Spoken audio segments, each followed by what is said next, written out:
목사님이 하와이를 여행하시면서 방문했던 보석박물관 이야기를 읽어본 적이 있습니다. 이 보석박물관에 가면 바다 밑에서 채취한 형형색색의 보석이 진열되어 있다고 그래요. 보고 싶네요. 몇 미터에서 심해 몇 미터에서 채취를 했고 어느 바다에서 채취를 했는지를 다 기록을 해놨다고 합니다. 참 아름다운 그 빛을 발하고 있는데 안내하는 안내원이 참 인상 깊은 말을 했다고 합니다.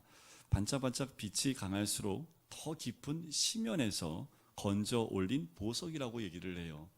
굉장히 아름답게 빛나고 더 영롱하게 빛나는 보석일수록 더 깊은 바닷속에서 건져 올렸다라는 거지요.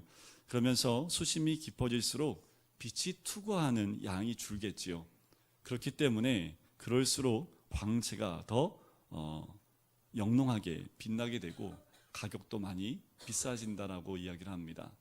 이 이야기를 듣고 또 이 이야기를 읽으면서 이런 마음이 들어요. 마가복음 1장부터 이제 10장까지 거의 마지막까지 제가 말씀 함께 나누는데 꼭 그런 마음이 듭니다.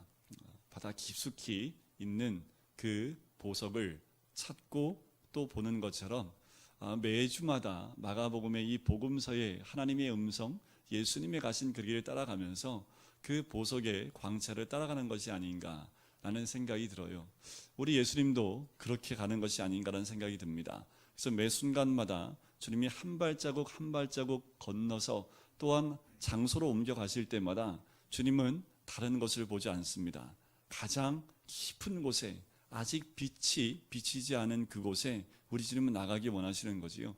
그곳에서 아직도 한 사람도 그곳에서 발견하지 못한 그 영롱한 보석, 그것을 발견하기 위해서 우리 주님이 한 발자국씩 걸어 나가시는 것 같습니다. 우리는 그 보석이 뭔지 이미 이 복음서를 통해서 알고 있어요. 그 보석을 따라 나갈 때 그 깊이가 너무 깊어서 보이는 것이 없지요.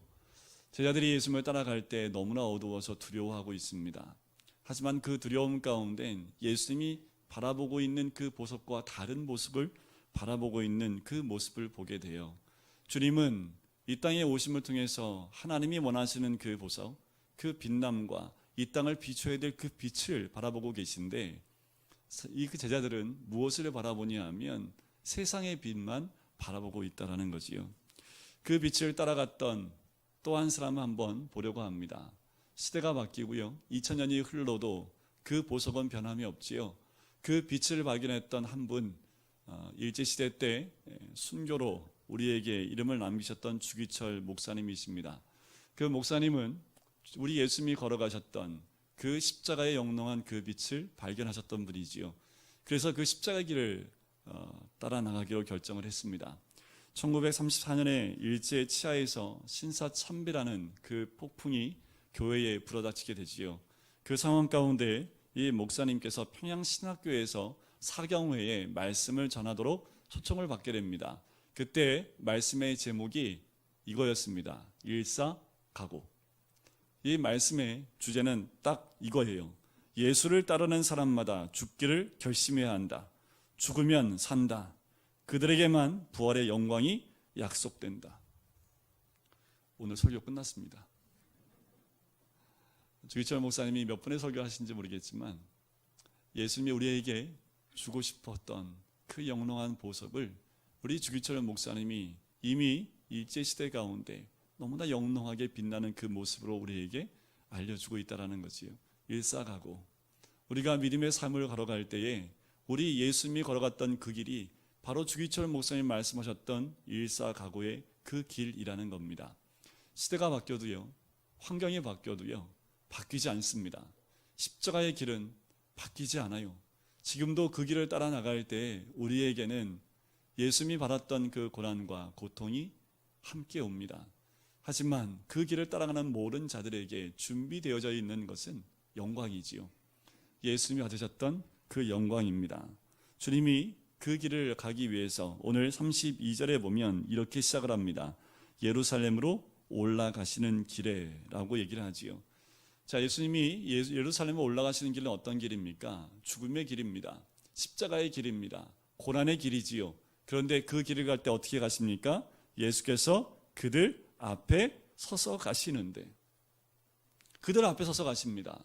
주님은 예루살렘을 올라가는 길이 무슨 길인지 알고 계세요.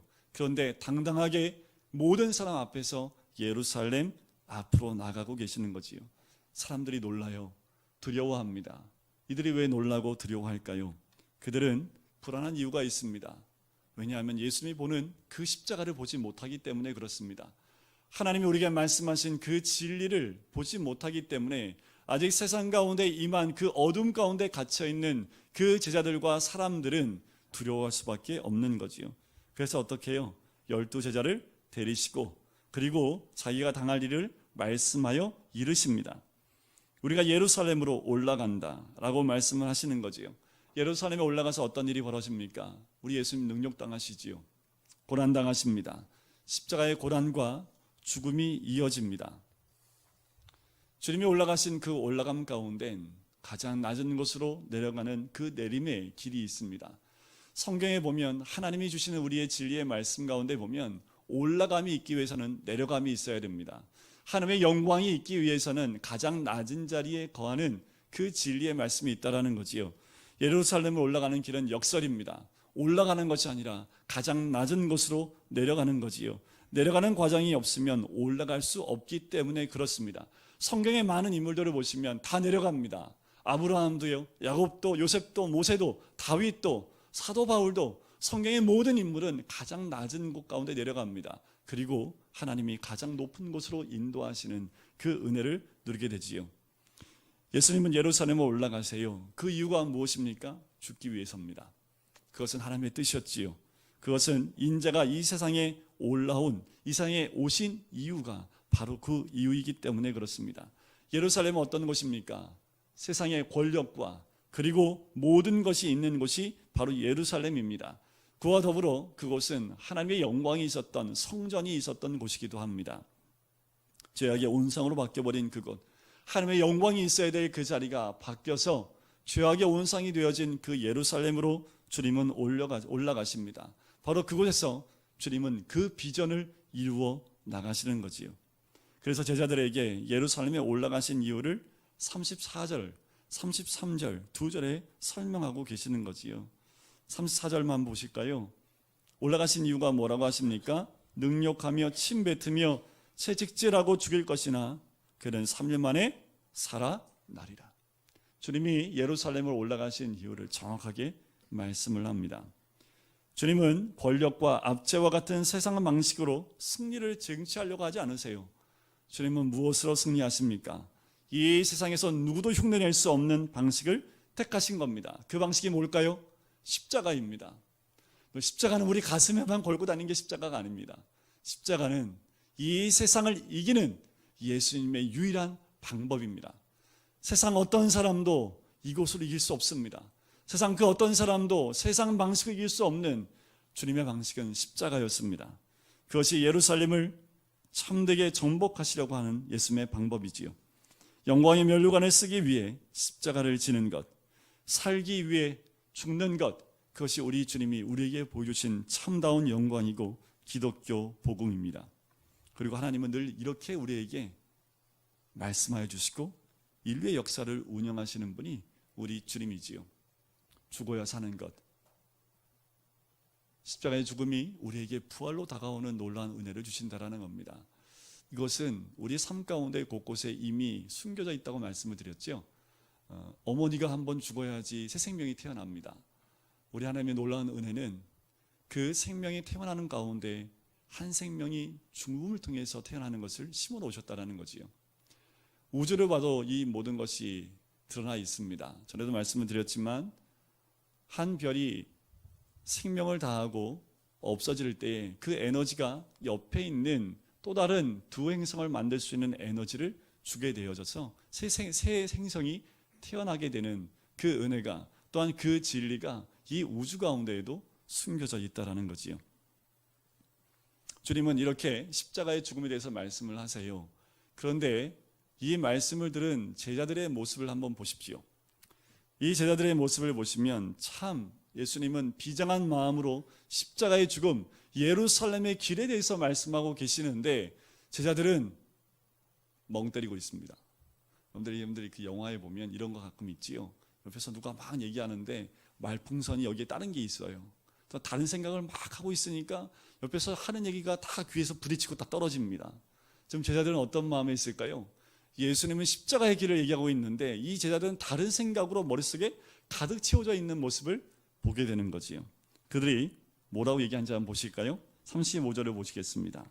세베대의 아들 야고보와 요한이 주께 나와 여짜오되 선생님이여 무엇이든지 우리가 구하는 바를 우리에게 하여 주시기를 원하옵나이다. 십자가의 복음의 정수를 이야기함에도 불구하고 제자들은 무엇을 구하고 있습니까? 자리입니다. 자리. 그들이 있고 싶은 그 자리를 원하고 있는 거지요. 다시 말씀을 드리면 예수님이 바라보는 것을 이 제자들은 바라보지 못하고 있습니다. 예수님의 비전과 이들의 비전이 다른 거예요. 예수님의 비전은 예루살렘 십자가에 있는데 이들의 비전은 어디에 있습니까? 한 자리에 있습니다. 주님이 생각하는 것은 오로지 하나님의 뜻 가운데 있는데 이들의 생각은 어디에 있어요? 오로지 그 자리에만 있습니다. 예루살렘에 올라가는 예수님의 목적은 십자가 구원에 있습니다. 그런데 이들의 목적은 어디에 있습니까? 한 자리에 있는 거지요. 37절에 나옵니다. 여짜오되 주의 영광 중에서 우리를 하나는 주의 우편에 하나는 좌편에 앉게 하여 주옵소서. 그런데 성경에 보면 누가복음과 마태복음에도 동일한 이 사건이 나와요. 그런데 마태복음에 보면 지금 이들이 요구하는 것을 누가 요구하냐 하면 야고보와 요한의 어머니가 예수님께 나와서 이것을 요청하는 것을 보게 됩니다. 복음서를 보면 공간복음, 사복음서 가운데 가장 먼저 쓰여진 책을 마가복음으로 봐요. 먼저 쓰여졌기 때문에 마태복음과 누가복음이 이 마가복음을 조금 참고를 했을 것이다 라고 학자들이 생각을 합니다. 그러다 보니까 나중에 쓰여진 복음서가 좀 더 정확하겠지요. 어머니가 와서 간구를 했다는 거지요. 최초의 치맛바람입니다. 그 치맛바람이 예수님에게까지 다가오는 거지요. 그때 예수님이 제자들에게 굉장히 중요한 질문을 해요. 그 질문이 38절입니다. 우리 38절 같이 한번 읽어볼까요? 시작. 예수께서 이르시되 너희는 너희가 구하는 것을 알지 못하는도다. 내가 마시는 자를 너희가 자, 이 제자들은 이 질문에 뭐라고 대답을 합니까? 여러분들한테도 한번 물어볼까요? 예수님이 마시는 자를 마실 수 있습니까? 예수님이 받으신 세례를 받으실 수 있습니까? 이 질문은 지금도 우리에게 주시는 하나님의 음성입니다. 주를 따르는 믿음의 길을 가는 모든 사람들에게 이 질문을 하시는 거죠. 너도 내 잔을 마실 수 있고 내 세례를 받을 수 있느냐라고 질문을 하는 거지요. 여러분들 이게 무슨 의미인지 아시나요? 아시지요? 뭔지. 근데 제자들은 몰라요. 이게 뭔지 모르니까 뭐예요? 바로 대답을 하죠. 마실 수 있습니다. 지금 받을 수 있습니다 라고 대답을 합니다. 그들은 영광을 구했지만 그 영광의 자리에 가기까지 어떠한 절차와 과정을 겪어야 되는지 그들은 몰랐다라는 거지요. 그런데 참 재밌는 것은 예수님이요, 이들을 야단치지 않습니다. 이들의 무지함에 대해서 책망하지 않아요. 단지 이 의미를 암시적으로 알려주고 있다는 거지요. 왜 그랬을까요? 그 이유는 단 한 가지입니다. 어차피 걸어야 될 거라는 거지요. 여러분들 이거 아십니까? 현소리한테 할 말을 제가 민소리한테는 하지 않습니다. 중학교 2학년 때 할 말을 7살짜리한테는 안 한다라는 거지요. 7살짜리한테 이해한다고 알아요? 몰라요? 모르지요. 모른다고 제가 민소리를 때려요? 그건 제가 이상한 거 아닙니까? 그지요? 하지만 얘기는 하지만 알지 못하기 때문에 나중에 그가 커서 그것을 이해할 때쯤 됐을 때 그가 깨닫게 되겠지요. 우리 주님의 마음이 그와 같지 않았을까 하는 생각이 들어요. 지금은 아무리 말해도 이들이 깨달을 수 없기 때문에 그 말씀을 암시적으로 이야기를 해주는 거지요. 나중에 어떻게 됐을까요? 실제로 이들은 주님의 잔을 마셨고 주님이 받은 세례를 받았습니다. 야고보는 12사도 가운데 제일 먼저 순교를 해요. 사도행전 12장에 보면 제일 먼저 순교를 당합니다. 근데 사도 요한은 어땠습니까? 제일 오래 살지요. 그래서 반모섬에 유배까지 가요. 거기서 무엇을 씁니까? 그 유명한 요한계시록을 쓰게 됩니다. 하지만 이 사도 요한도 주님이 마셨던 그 잔과 세례를 마시고 받았던 사람입니다. 모두 주님이 걸으셨던 십자가의 길을 걸었고 주님이 마신 죽음의 잔을 마셨습니다. 제자들은 처음에 그들의 말이, 그의 말, 예수님의 말이 무슨 의미인지 제대로 알지 못했지요. 그래서 너무도 자신 있게 주님의 잔을 마실 수 있다고 대답을 했습니다. 그 뒤에 예수님이 걸어가신 길을 다 봐요. 십자가의 길, 그리고 부활, 그리고 승천을 겪고 나서 성령의 임재를 통해서 주님이 하신 이 말씀의 참 의미를 깨닫게 됩니다. 그리고 십자가의 길을 기꺼이 따라가게 되는 겁니다. 믿음의 길은 이와 같은 거지요. 우리의 믿음의 단계에 따라서 하나님의 인도하심이 다 다릅니다. 하지만 주님이 원하시는 것은 예수님이 가신 그 길을 따라갈 수 있겠느냐, 지금도 우리에게 말씀하고 있는 거지요. 우리가 예수 그리스도를 믿고 구원받는 것, 그것을 벗어나 주님이 가신 그 길을 따라 나갈 수 있는지, 바로 주기철 목사님은 그 길을 따라 나갔던 대표적인 순교자의 한 사람이었지요. 그 주기철 목사님이 가장 좋아했던 말씀이 이때입니다. 로마서 8장 18절 말씀인데요. 생각건대 현재의 고난은 장차 우리에게 나타날 영광과 좋게 비교할 수 없도다. 주기철 목사님이 가장 사랑했던 말씀이었다고 합니다. 장차 우리가 받을 영광, 현재의 고난과 비교할 수 없다라는 거지요. 세속의 영광과 비교할 수 없는 하나님의 영광을 주기철 목사님은 정확히 보았고 알았다라는 겁니다. 어떠한 고난에도 그 영광을 바꿀 수 없는 것을 이 목사님은 아셨다라는 거지요. 우리에게도 이런 믿음이 있기를 주의 이름으로 간절히 축원드립니다. 주기철 목사님이 순교하기 직전에 잠깐 풀려나요. 가진 그 고난과 고초 가운데 아마도 이 일본 경찰은 좀 뭔가 변했을 것이다라고 이제 주기철 목사님 잠시 풀어주게 됩니다. 감옥에서 나오자마자 주기철 목사님이 향했던 곳은 교회였습니다. 교회에 성도들이 모여 있었지요. 그리고 일본 경찰이 감시하는 가운데 마지막 설교를 하십니다. 그 설교의 제목이 5가지 종류의 기도라는 제목을 가지고 설교를 하십니다. 지금 이 순간 나는 5가지 기도의 제목을 가지고 있습니다 하면서 5가지 기도 제목을 이야기합니다. 첫째, 죽음의 권세를 이기게 하옵소서. 다가오는 죽음을 바라보고 있었지요. 두 번째 기도의 제목은 장기간의 고난을 견디게 하옵소서. 다시 돌아가 고난과 투쟁을 각오하는 그 마음을 가지고 있었던 겁니다. 세 번째는 나의 노모와 처자와 나의 사랑하는 교우들을 주님이 돌봐 주시옵소서. 네 번째는 의에 살고 의에 죽게 하옵소서. 마지막 5번째는 내 영혼을 주께 부탁하나이다. 이 말씀을 마치고 일본 경찰에 다시 붙잡혀서 감옥에 들어가시고 그의 생애를 순교로 마치게 됩니다. 일사각오의 길을 가셨던 그 주기철 목사님은 예수님이 예루살렘으로 올라가신 그 이유를 아셨고 십자가를 통해서 하나님의 영광이 드러나는 것이 무엇인지를 알았던 분이지요. 우리는 어떻습니까? 우리가 올라가야 될 예루살렘은 어디신가요? 우리가 걸어가야 될 예루살렘, 올라가야 될 예루살렘은 어디입니까? 우리는 그 길을 갈 수 없어요. 우리는 아무리 해도 그 길을 따라갈 수 없습니다. 하지만 우리 주님이 힘을 주시면 할 수 있지요. 어떠한 고난도 견딜 수 있습니다. 야고보와 요한이 그 고난의 길을 따라갔듯이 우리도 예수님이 우리에게 힘을 주시면 따라갈 수 있지요. 우리가 바라봐야 될 것은 예수님이 바라보시는 것, 예수님의 생각, 예수님의 비전, 그것이 우리 안에 하나가 되어야 될 줄 믿습니다. 예수님이 예루살렘에 올라가신 그 목적이 우리의 삶의 목적과 하나가 되어야 될 줄 믿습니다. 참 재밌는 것이 하나가 더 있어요. 뭐냐면 이 두 제자의 그 요구를 들었던 10명의 제자의 모습입니다. 그 10명의 제자의 모습이 41절에 나와요. 그들이 야고보와 요한에 대해서 어떻게 하는지 보실까요? 열 제자가 듣고 야고보와 요한에 대하여 화를 내거늘. 왜 화를 냅니까? 왜 화를 낼까요? 폴 트루니에라는 심리학자가 이렇게 말합니다. 어떤 일에 분노한다는 것은 곧 자신의 내면에도 동일한 마음이 있다는 증거다. 무슨 마음이 있어요? 나도 그 자리에 가고 싶은데, 야, 내가 말하려고 했는데 니네들이 먼저 엄마 데리고 와서 선수 치냐 하면서 뭐 하는 거예요? 화를 내는 거죠.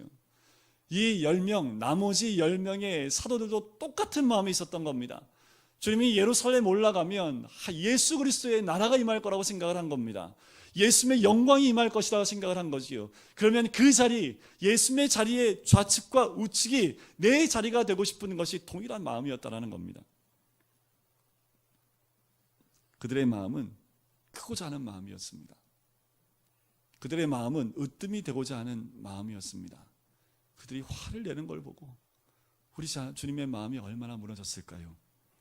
그러면서 우리 주님 하시는 말씀이 42절 말씀입니다.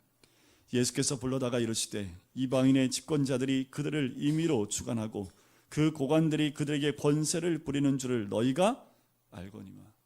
이들이 원하는 그 파워, 그 크기, 그 자리 너희들 이미 경험하고 있지 않느냐라는 겁니다. 너희들이 원하는 것이 이거냐라는 거지요. 너희들이 원하는 것이 세상 방식이냐, 너희들이 올라가고 싶어하는 그 자리냐, 거기서 그 권세를 가지고 지금에 있는 이 이방인의 집권자들처럼 그렇게 하기를 원하는 것이냐. 하지만 나의 방식은 이와 같지 않다. 십자가 위에서 우리 주님의 몸을 제물로 내어주심을 통해서 이 도시를 정복하겠다라고 말씀하는 겁니다. 세상이 말하는 그 힘으로 이 도시를 정복하시는 것이 아니라 십자가에서의 죽음으로 예루살렘 성을 정복하겠다라고 말씀하시는 거지요.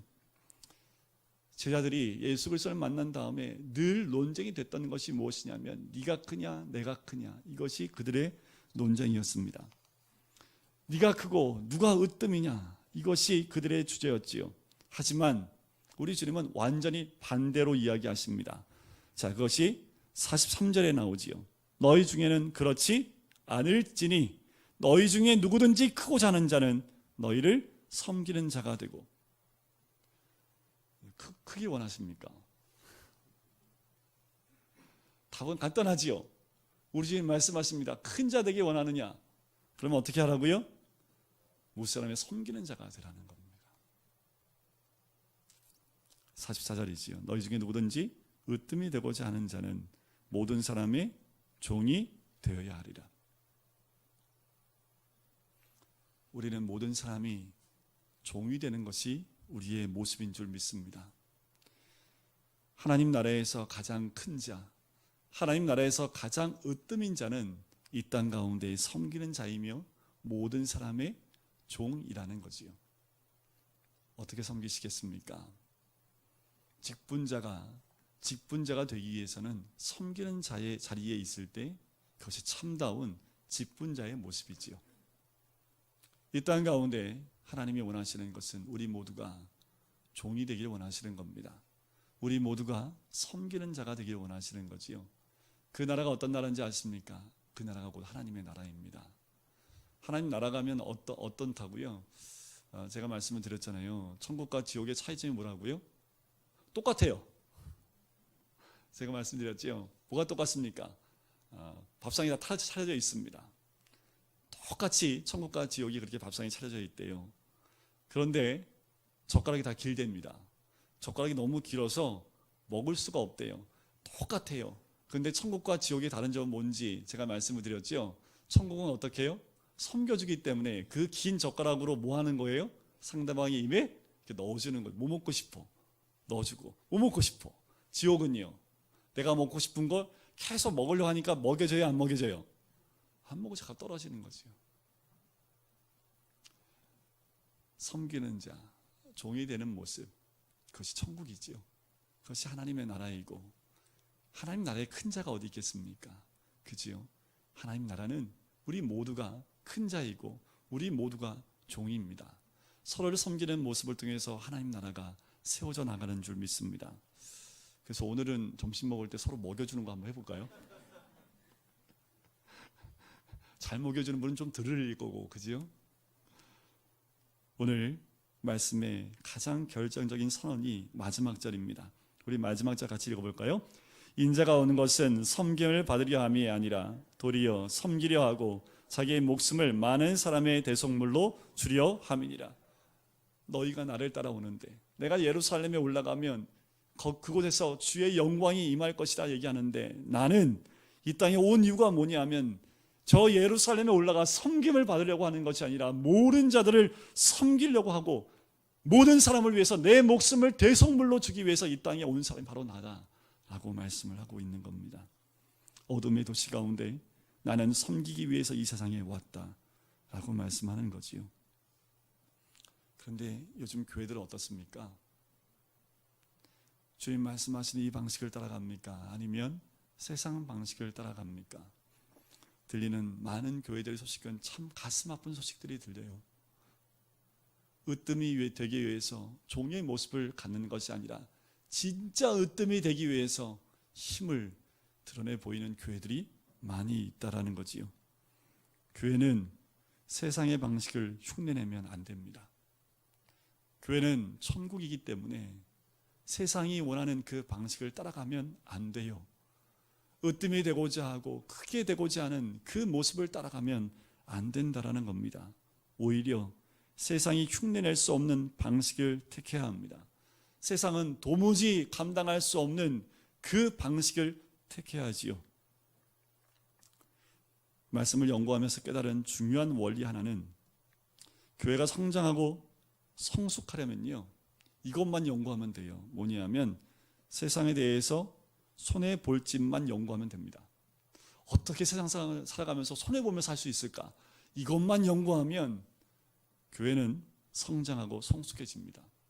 교회라는 것은요, 세상에서 한 자리를 차지하는 그 교회가 아니라 교회는 세상 가운데에서 이렇게 섬기고 손해보는 것이 교회예요. 어저께 우리 영유치부 아이들이 이 물놀이를 하는데 막 소리 지르고 막 재밌잖아요. 막 물총 싸움하고, 우리 수련회 갔을 때도 그렇게 했는데 전화가 갑자기 왔어요. 모르는 전화입니다. 전화를 딱 받았더니 집 주변에 있는 주민인데 쉬지를 못하겠다고, 너무 시끄럽다고. 그래서 저한테 얘기하면서 수조하는 마음에 이런 마음이 드는 거예요. 니는 자식 없냐? 그래서 막 이런 게 확 올라오는데, 또 그렇게 말하면 안 되잖아요, 목사가. 그 사람이 제가 목사인지 모르겠지만, 그래서 죄송합니다, 주의를 시키겠습니다 하고 끊었어요. 그래도 애들이 조용히 했을까요? 떠들었을까요? 통제가 안 되지요. 제가 마음에 조마조마, 또 전화 오면 어떡하지? 조마조마하면서 기도를 했습니다. 아이들이 3시간 노는 것도 아니고 한 1시간에서 1시간 반 정도 그렇게 재밌게 놀았어요. 제 마음 가운데 그런 마음이 드는 거지요. 옆에 있는 주민들에게 피해는 좀 줬지만 우리 아이들이 주님 안에서 기쁘게 노는 것, 또 한쪽의 마음은 우리 교회가 우리 아이들이 마음껏 뛰놀고 소리 지를 수 있는 공간이 부족하구나 라는 생각도 들었습니다. 주변에 있는 우리 주민들에게 피해를 주면 안 되는데, 오히려 그들을 섬겨야 되는데 말씀을 또 준비하다 보니까 또 그런 마음이 들더라고요. 우리 교회는 이 주변에 있는 모든 지역보다 가장 낮아져야 됩니다. 교회는 이 주민들이 가장 싫어하는 것을 먼저 하는 것이 우리 교회가 되어야 되는 거지요. 세상이 흉내낼 수 없는 방식, 세상에 손해보는 방식을 택할 때 세상은 저절로 교회로 끌려오게 되어져 있습니다. 여러분, 세상으로 끌려가지 마십시오.